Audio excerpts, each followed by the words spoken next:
Hello friends, வணக்கம். இந்திய பங்குச்சந்தை வீழ்ச்சி 5 முக்கிய காரணங்கள் மற்றும் முதலீட்டாளர்கள் கவனிக்க வேண்டியது என்ன அப்படிங்கிறத இந்த வீடியோவில் பார்க்கலாம்.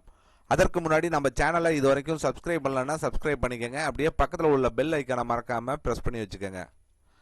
இந்திய பங்குச்சந்தை சமீபத்தில் கணிசமாக சரிவை சந்தித்துள்ளது.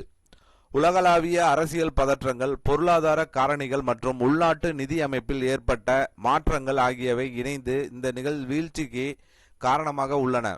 குறிப்பாக க்ரூட் ஆயில் விலை பேரலுக்கு $114 வரை உயர்ந்தது இசந்தைக்கு மிகப்பெரிய அதிர்ச்சியை ஏற்படுத்தியுள்ளது. மத்திய கிழக்கு பகுதியில் உருவான பதற்றங்கள், குறிப்பாக ஈரான் மற்றும் இஸ்ரேல் இடையிலான நிலைமை எரிசக்தி உற்பத்தி மற்றும் விநியோகத்தில் நிச்சயமற்ற தன்மையை உருவாக்கி எண்ணெய் விலையை அதிகரிக்க செய்துள்ளது. இந்த எண்ணெய் விலை உயர்வு உலகளாவிய சந்தைகளிலும் தாக்கத்தை ஏற்படுத்தியுள்ளது. யுஎஸ், ஜப்பான், கொரியா உள்ளிட்ட முக்கிய சந்தைகள் சரிவை சந்தித்ததால் அதன் தாக்கம் இந்திய சந்தையிலும் பிரதிபலித்துள்ளது.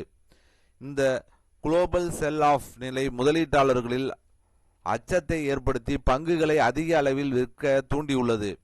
உள்நாட்டில் HDFC பேங்கில் ஏற்பட்ட திடீர் தலைமை மாற்றமும் சந்தையை பாதித்துள்ளது.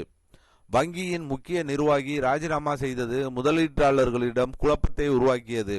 இந்த வங்கி பங்குச்சந்தை குறியீடுகளில் அதிக எடையை கொண்டிருப்பதால் அதன் பங்குச்சரிவு முழு சந்தையவும் கீழே இழுத்தது.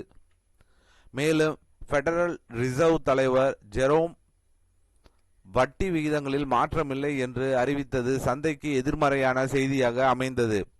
வட்டி குறையும் என எதிர்பார்த்திருந்த முதலீட்டாளர்கள் ஏமாற்றம் அடைந்தனர். இதன் விளைவாக US ட்ரெஷரி பாண்ட்ஸ் ஈட்டும் வருமானம் அதிகரித்துள்ளது.